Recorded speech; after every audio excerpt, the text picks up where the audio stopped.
Во вечерните часови со денови наназад голема е посетеноста на плоштадот Македонија. Новогодишните украси и предолгото затворање на граѓаните во домовите ги натера да излезат на плоштадот во главниот град, барем на момент да ја почувствуваат новогодишната магија. Иако стравуваат од зараза со вирусот, не може да одолеат на искушението.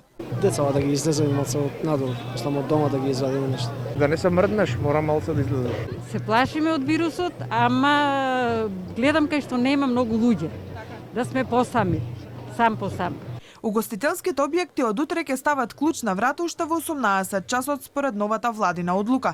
Граѓаните не наоѓаат вина кај себе со тоа што се групираат, иако е забрането, но сметаат дека кафеаните треба целосно да се затворат, бидејќи тие били извор на проширување на заразата.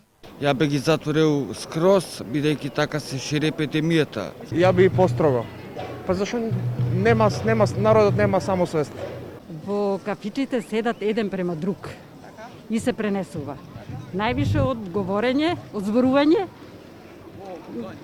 кивање, тука највише се пренесува. Иначе, на отворено не.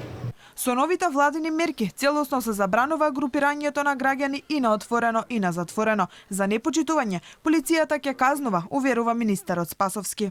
Тоа се мерки кои што никој не ги посакува владата, мерки кои што се непопуларни, меѓутоа мерки кои што се неизбежни во овој период.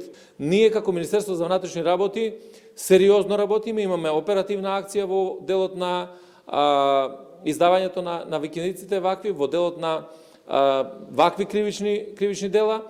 Веќе постапуваат колегите, превентивно реагираме уште сега до издавачите на викиниците за да знаат што може да ги очекува таму каде што тоа ќе се случува.